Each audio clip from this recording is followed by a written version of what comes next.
How do we avoid not being? I think we just do whatever. Is that too high? I kind of like it's kind of like Wilson in Home Improvement. Yeah. Yeah. Um, I think we just talk and let it be whatever it is. I was thinking earlier that how many years has it been since you worked with Chicago? Like over 15, right? 16 in October. That's crazy.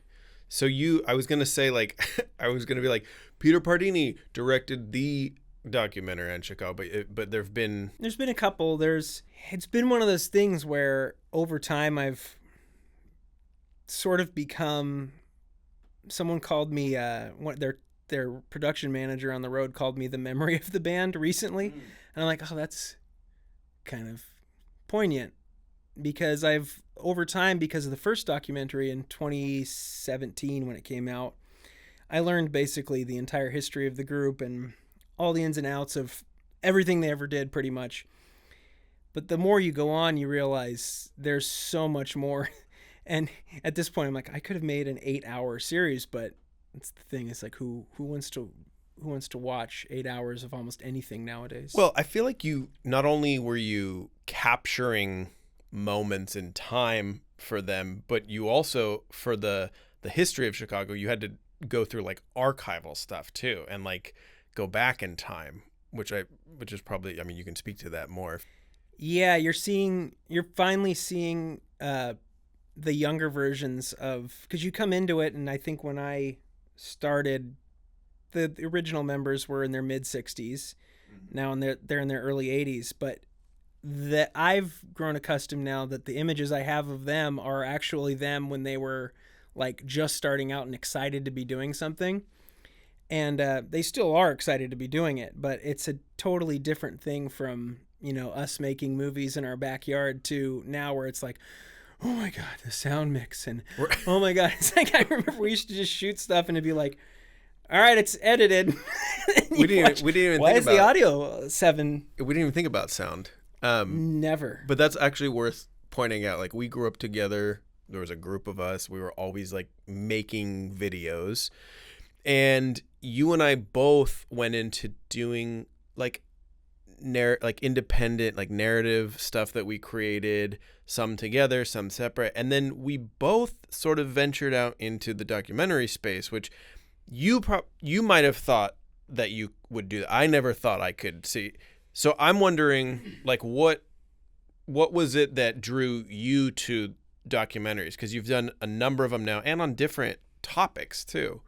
They trick you into thinking that they're easier to make, because it's an easier barrier of entry.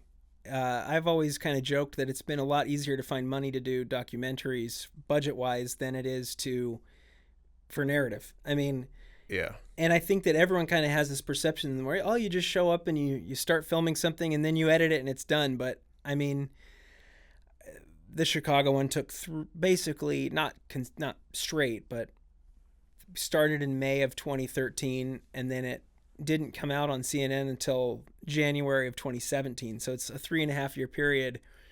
And so every time you kind of trick yourself into thinking, oh, I've already done that, I can do it again. And then you do, and you get a lot more real emotion, I think, too, out of documentaries, because people are talking about something that's real and that they actually like care about in reality, and you don't have to talk to actors and get them to that place. They're already remembering something that actually happened. That piece is what I think interested me so much about it too, and what interests me about watching documentaries, because you're with these people as they're telling their own stories of their own experiences.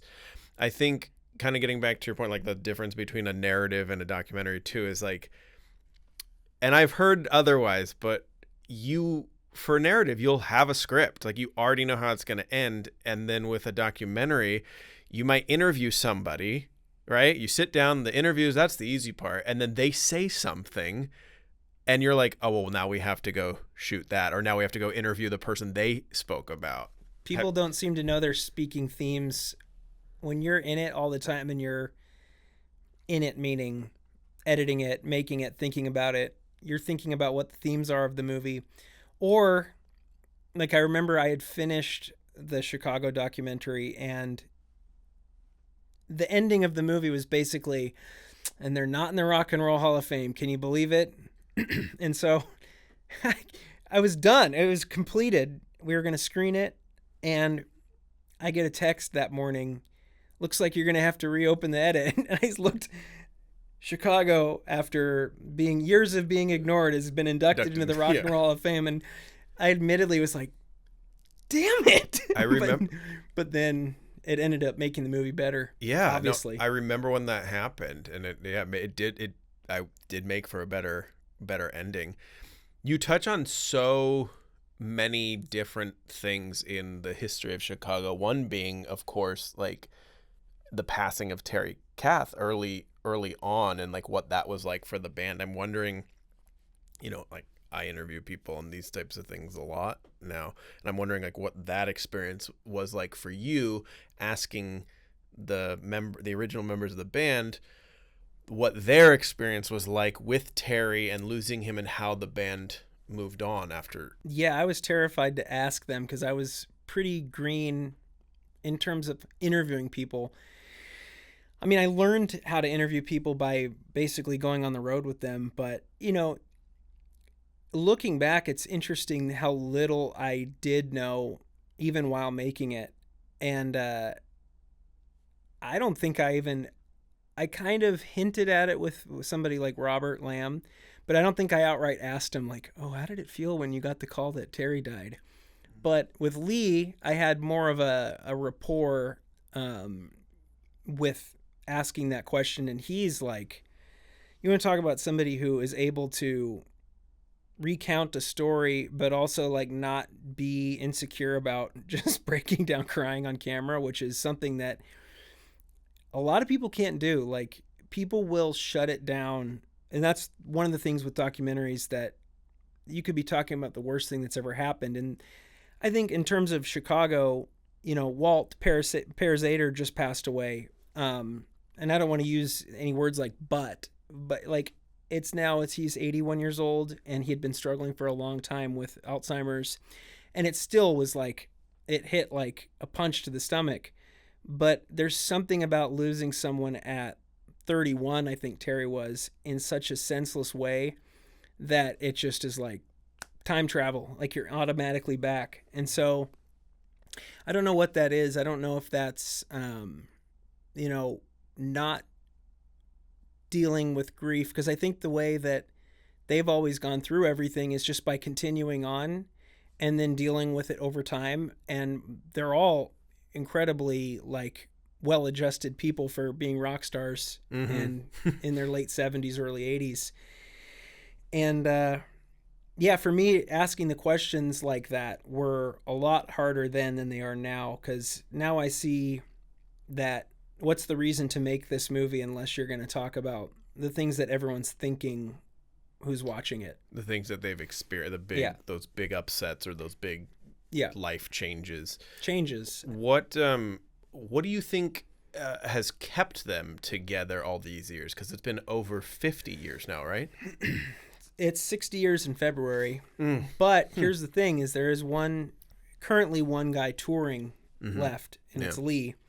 Robert and Jimmy are still, full members of the band, and it's just circumstances have led to not being able to tour right now. But I think that, it's one of the questions I always think about is it the music? Is it the logo? Is it both? But I really think that it's music specifically is, especially if it's music like Chicago's, or even like if people go to YouTube and go to a music video for any song that maybe like makes you think of being in grade school or whatever, you can go and see the comments. It makes me tear up whenever I look at them, is people talking about someone they lost, or what it makes them remember a time in their life when they were like really happy. So I think that Chicago specifically is music that makes people remember other people. And I think that that's how, now with one person remaining from the original lineup, I'm not sure many people in the audience even know or care. They're there to hear Chicago's music because they think, oh, That was at my prom, or that was I got married to that song. It's that sound. Yeah. It's the sound. It's such a specific sound too that even like Yeah. when we were in Vegas watching them at the Venetian, which I still say like arguably it was like one of the best concerts I've ever seen, and you almost forget, like, and then you're there and you're like, oh yeah, that's their hit too. And it's just like one after another, and you're like, well, I knew that one was, oh, that's right, that one's a hit too. That goes with the facelessness of the band, is that they have been around so long, they've had hits, and actually I want to stop for a second, because this is one of the things I think about a lot too, is what does they mean? Because now there's a few guys in the group who are still there from when I started. The drummer Wally was there, Ray Herman, the saxophone player was there, Lee, of course. But then there's the percussionist, Ray Islas, who's been there for almost 9 years now. And there's, a bunch of people who've been there for 4 years now. And there's those bands that don't even last 4 years.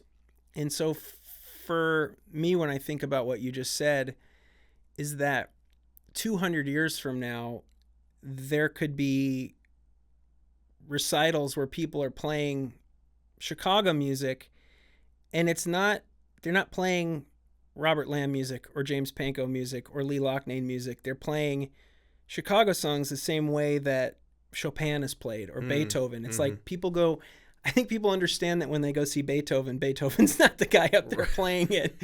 It's some little kid who's a phenom who... It's so true, and like you'll turn on the TV and there will be like a commercial or a TV show or a film, and you're like, that's a Chicago song, and you don't even think about, like, it's not even outwardly. I don't even think like within the context of the like specific films, they're outwardly telling you this is a Chicago song. They're just using that song because it makes you feel something. Yes, and one of the things that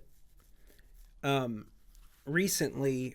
Because I still film a lot for the group, and I took a crew out and we went and drove around to all the places that they started at, because their shows happen to be in all the cities that I'm not kidding. I looked at I have a whole, because of my knowledge of the group, I have a whole list of all the places they started out at, and there's places called like the Stardust A Go-Go and Shula's Supper Club and the Macamba Club in South Dakota. And I had kept these in my head just out of remembering them. And so when I was looking at their tour dates of where we were going to be, those were the actual cities. The last tour dates of their tour were in all the cities that they started in. And so I'm like, I got to go find the addresses for these places and to see if they're still there. Right. Like, are they there? Because a lot of the times there's not pictures online. And if there are pictures, you can't really make it out because they're just on Facebook. Someone just was like on Rockford, Illinois Facebook, and they post like a low resolution image. But all of those places, we actually found the locations. One was an abandoned parking lot.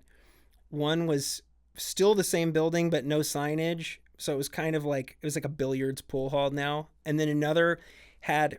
The interesting thing was the address was completely different because the streets had gotten longer in 60 years. And so there were different numbers now. And so we went to the wrong place, but then we kept driving and we saw that's the same sign. It was literally the same exact sign. Wow. But instead of being called Shula's Supper Club, it was called Joey Armadillo's. And so I'm getting to a point here. I'm Yeah, let's wrap it up. No, I'm getting to a point here. This is all about memory and remembering things that meant something and never forgetting who you are and why you started. And so I actually wanted to make for Lee, I wanted to make models of all of those original clubs and then like show what they looked like then and what they look like now and say like, even though those places aren't there, they existed. And this is a memory of that.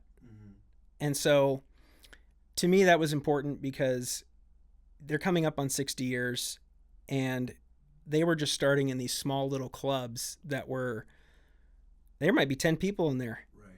And I don't know if any of that makes sense. I think it just dealing with going for that long and then me going, they've been around for a quarter of the U.S. history, and I've been around their career for a quarter of their career. So it's like all relative. I think what it's speaking to is like, and I have mixed feelings about this phrase, but I think it's appropriate here. But resiliency is like appropriate for them and the group. Yes, resiliency through everything, because Sam Neill just passed away, and there's a clip going around online of him saying that that's like the biggest message he got from his parents was, sometimes you just got to buck up.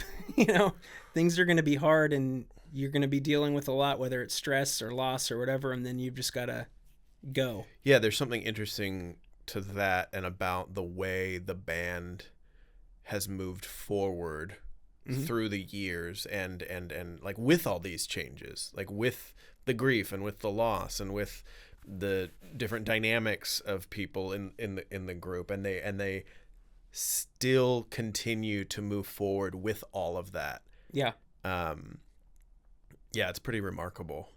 I wanted to go back to, you were talking about Lee, and I remember when we were in Sedona at the Sedona Film Festival, and they showed one night they showed the Chicago performance, and then the next day they showed your film Man Goes on Rant, and Lee that night kind of like endorsed your film Man Goes on Rant, and he got really emotional about it.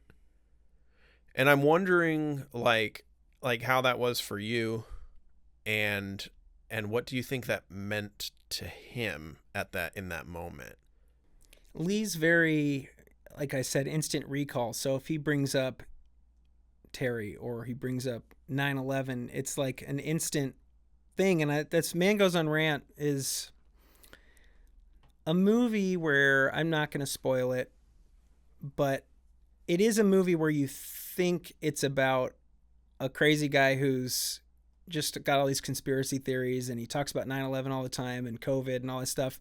But you realize that it's about actually unresolved grief, about some trauma, about something else.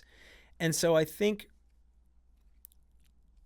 Lee cares a lot about me because we've worked together for so long, and he was happy to help promote the movie. But also I think that movie specifically, not a lot of people have seen it, but it's had such a resounding response from those who have.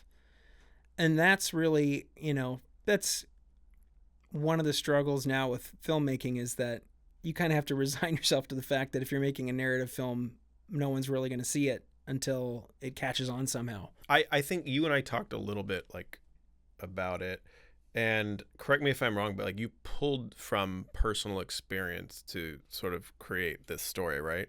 Yeah, well, so I have a daughter now. My wife and I have a daughter, but we, so there's a couple elements here. We had initially had a miscarriage.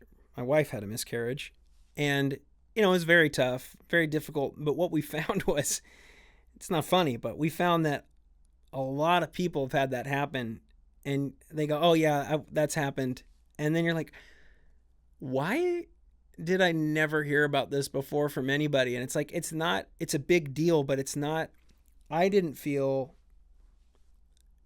I don't know if it's because I'm well adjusted or whatever, but I didn't feel that was something that you'd keep from people. I mean, you don't want to inject it into every conversation, but I think if something happens like that, I thought, well, I'm going to put this into a movie in a way that's what the movie's about, but it's like a side thing that happened to the character that maybe explains a little bit of what's going on, because the movie reveals itself throughout of why this guy is the way he is. And, the other element to it was during COVID, everyone had a shared experience for the first time in what feels like since 9/11. And so I thought that was a good in.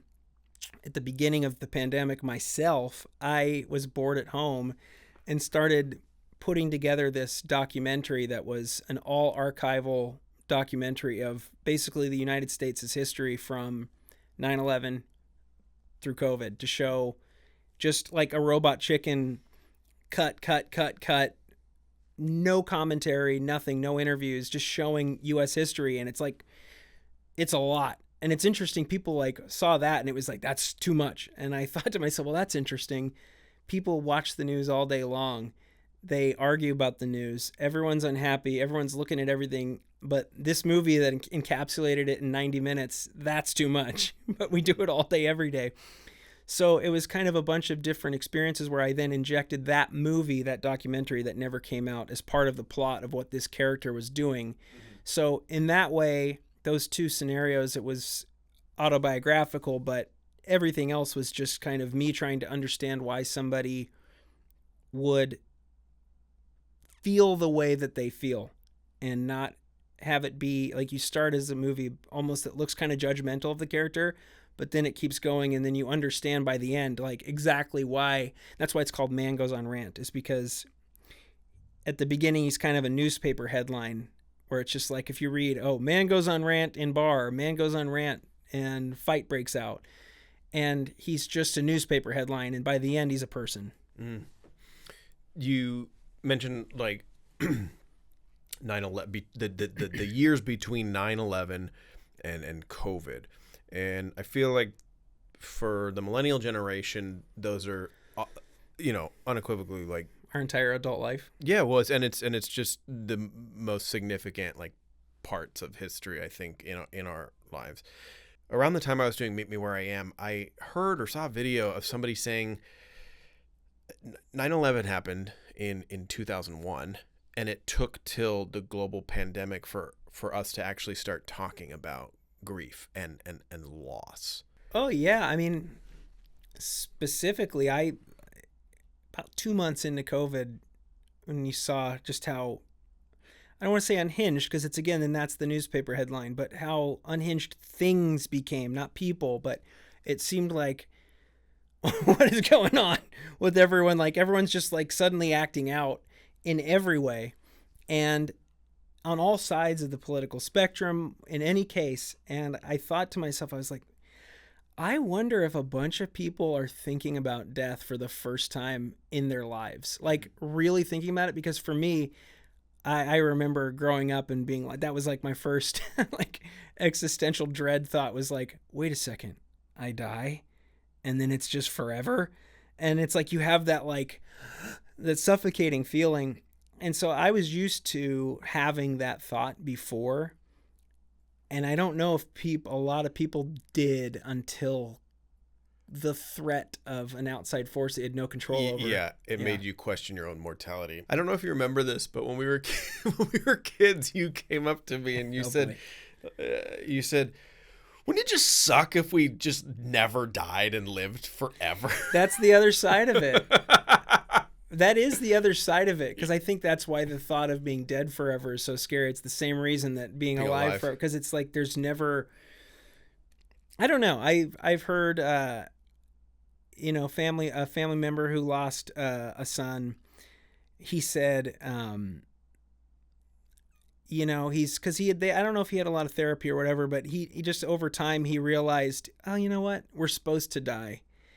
And that's just what's supposed to happen. And it's like, well, yeah, I guess it is, because everyone does.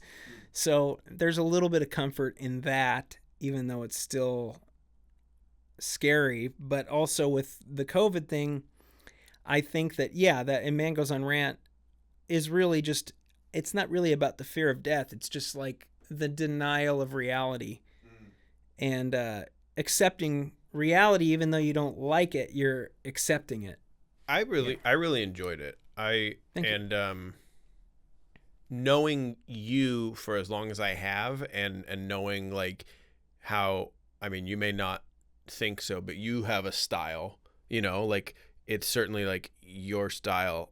And then when I saw this, I said, oh, this is Peter's style, but it's taken on new meaning, or it's like transformed, or it's evolved is probably the best word, I think, for it. Sure. Especially with like where the movie takes you. I think it gave like a more, like you said, like human side to these characters. And I think a lot of people can watch that and have that resonate with them. Yeah. Because to me, watching it And I think it's good. It's great on a rewatch too, because you know where it goes, but you're watching this and you kind of go, oh yeah, like that's the kind of stuff that goes on in my head Mm-hmm. when if you have a trauma or a major grief experience or a loss or just any sort of sudden change, and he's kind of displaying it outwardly. But for many people, like, we walk around all day, like, that's how our brain is going. Like, it's on all the time, just spinning and spinning and spinning. And so it was nice to just like kind of see that displayed on film in a way that I think people who have had sort of those types of experiences can resonate with. Yeah, it's thank you. And also, yeah, I mean, if that movie were to have been made, 3 years earlier or whatever, 4 years earlier, before COVID was even a thing, it doesn't really work. It's interesting because there's this whole thing of like, oh, it's too soon, or you can't talk about it, or whatever. And I don't know. I think that there's ways to go about talking about so-called taboo issues. I think everyone's gotten so into the political thing where they think that if you're going to talk about a current event, then it's automatically a left or right thing, whereas it's just a thing that's actually happened, and you should be able to talk about current events that we already talk about every day, all day, but somehow movies are so powerful that when you put them in film form, people automatically kind of put up a shield and go, uh-oh, I don't know if I'm supposed to agree with this or not. So that was another kind of, I don't want to say risky, but challenging thing about Man Goes on Rant, was to do it in a way that anybody could watch it and then find something in it where it's neutral enough but still has an edge to it, that both sides, so to speak, I don't think there's two sides. I think there's people and nuance, but both sides, for the sake of this argument, could relate to it. And that's sort of what happened. I got comments from all stripes saying, I went through that. And I'm like, okay, that's good. Like, the movie is sort of apolitical in that sense.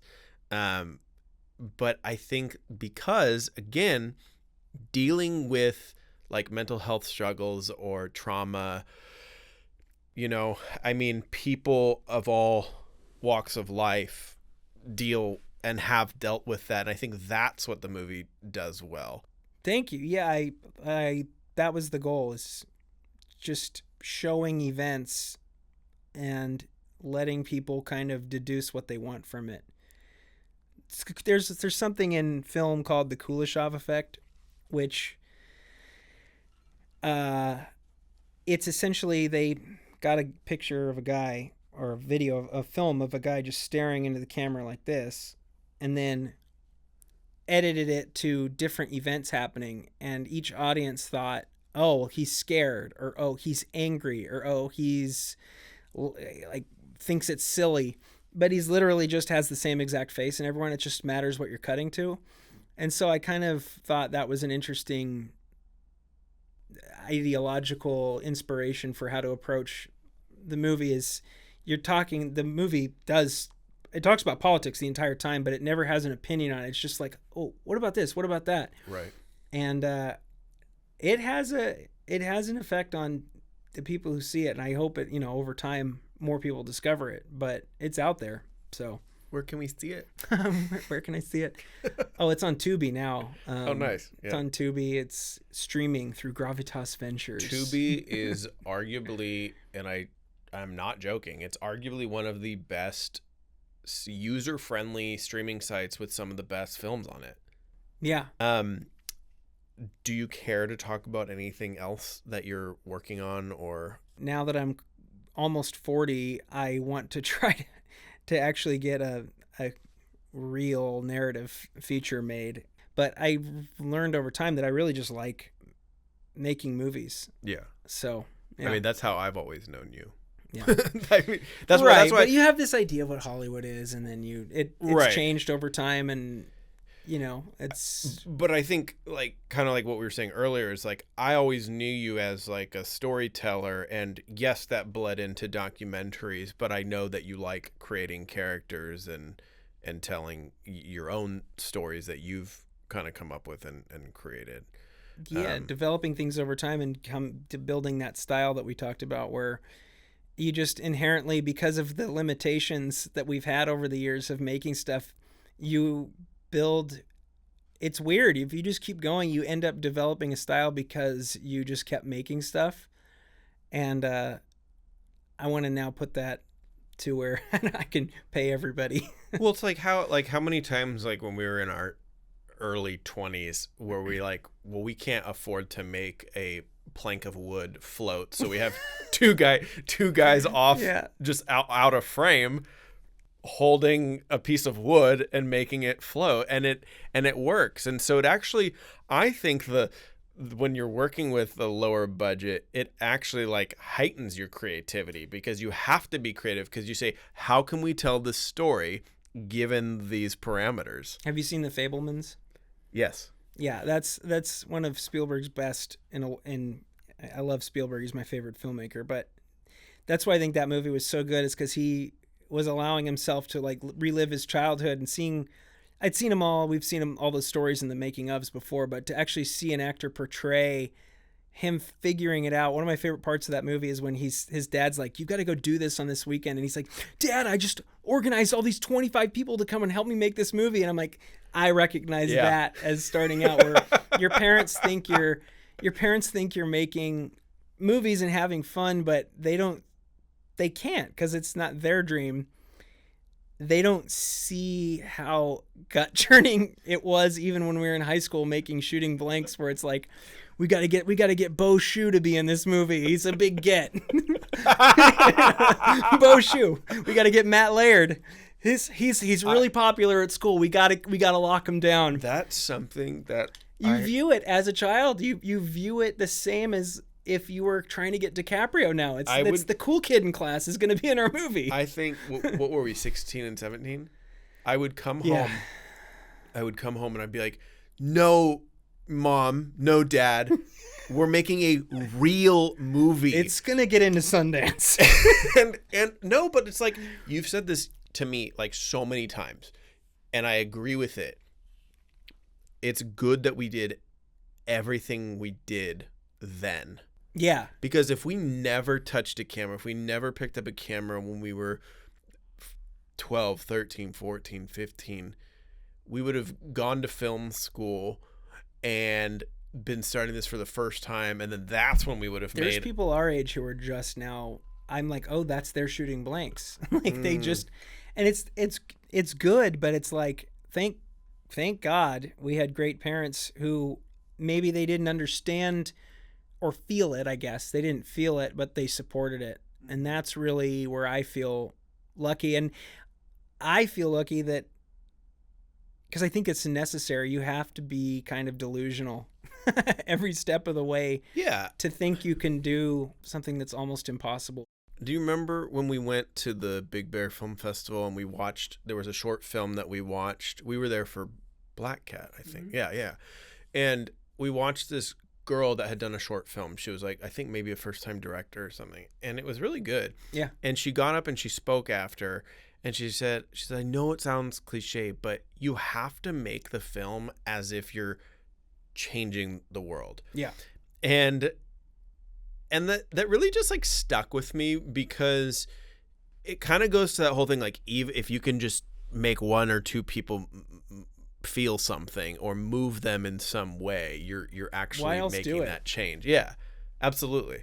Yeah, I'm weary of people who they're always making a film, but you never see any of them. There's no examples of it online, and I think that's a big part of it, is putting yourself out there.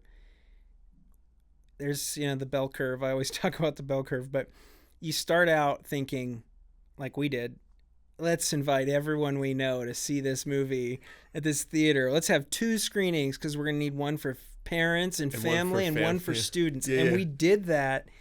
And then it was crickets in there. And I was still delusional after the movie, going up to people, did you get it? Did you understand the plot twist? And older the adults were like, yeah, I got it. Right. And now, hopefully you get to a point after 15 or 20 years where then you can build that confidence again. But in the middle, when it gets more up to the top of that curve, you're like, I suck. This isn't good. And it's another thing. Like, I have a documentary about the comedy scene in Austin coming out, and that's one of the things that the comics talk about in it, is that you start off delusional, and then by year 5 or 6, you're finally a good comic, but you're still the only one who knows it. And then most people quit at that point. But if you get to year 10 and you still develop, you know, I guess the Gladwell thing too pertains to that, the 10,000 hours. Right. It's really true. I mean, I don't know how you don't get better at something when you do it consistently, but you have to do it consistently. Well, I think I agree with you too in that what you were saying about when you first started and you didn't know how to interview people, and I felt the same way. How do I speak to these like 30 people? You know what that you want them to say, but when it comes down to asking the questions, you're like, oh, I don't know what to ask to get that. So I had to release that. Because I knew that this wasn't directing an actor, like you're saying. You know, this is someone that has had an experience that you're asking them to sort of retell it, relive it, and they're gonna say something that is meaty and worth sharing with the rest of the world. As the interviewer, I felt like I just had to take a step back and give them that space to... Yeah, sometimes you have to ask another question first to get them going. And then a lot of the time when I'll interview people, I'll have, you know, my list of questions. But if I ask them in a certain order, I'll notice that they actually then will instinctively answer the next 4 questions without me even having to ask. Because if you've done the research on them, that's their life, so they already know it. And then you don't even have to ask those questions. But if it's a touchy question, yeah, sometimes I don't want to say you have to trick them, but you have to put them at ease because you don't want them to be on guard. You know, I've been through this with a lot of touchy questions. As you set it up as, oh, I just want to talk about a couple things. I want to show you doing this. And then I'll drop the bomb on them a little bit because they're comfortable.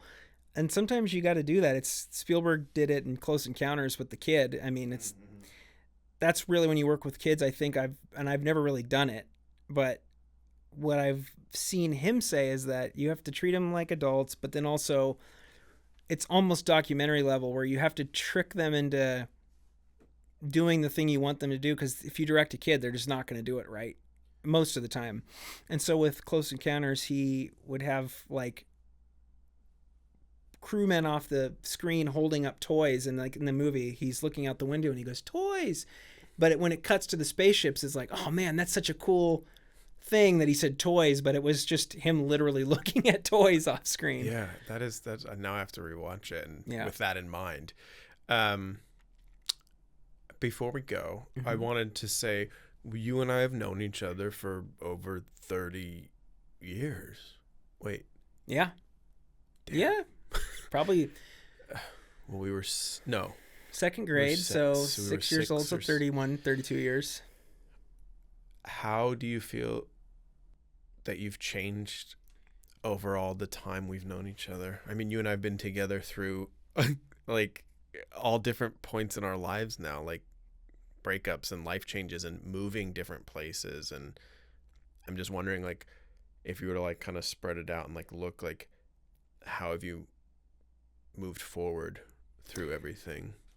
I think for me, and I think for almost everyone becomes inside, they're always the same exact person in a way.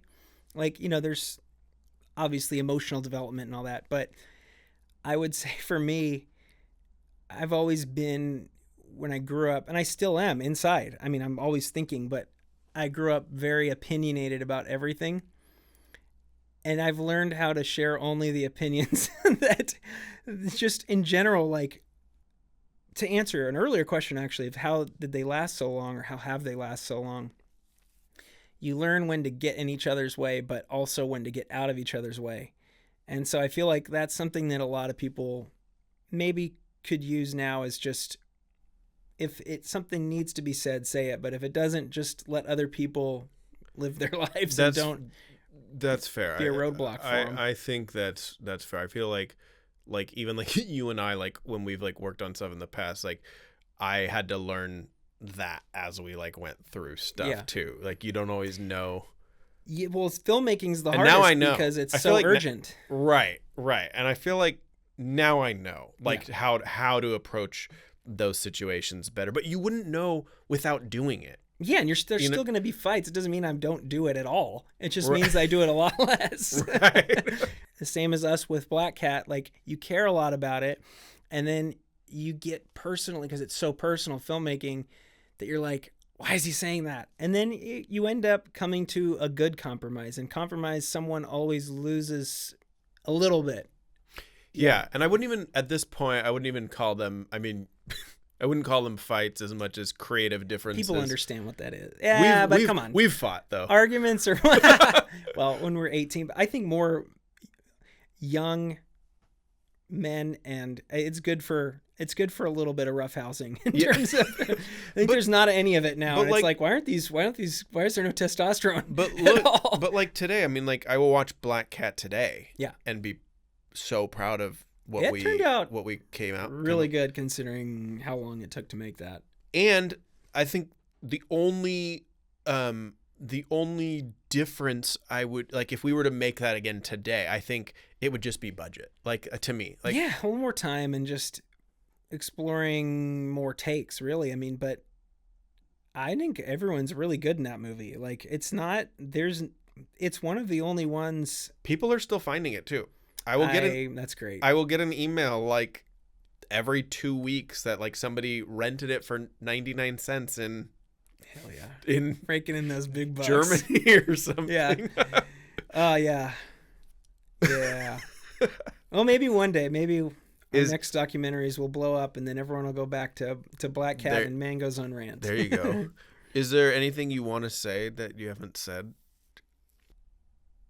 We were talking earlier about I'm so happy for you that you have a daughter now, and I'm looking at a lot of people our age who are having kids now, and I have one, like as I said, and it's kind of that interesting thing. I wish for everyone that they would do it because it's so much different.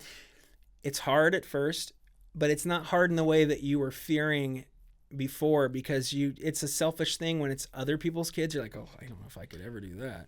But I think when it happens to you, there's a thing that kicks in that is real. I think, and everyone said it would happen, and it did. Yeah, I think you and I both still have our childlike qualities, and like we are so nostalgic about. I mean, maybe that's like a millennial thing, you know. We talk about that all the time, but we talked the other day about how like having kids allows us to like relive childhood again.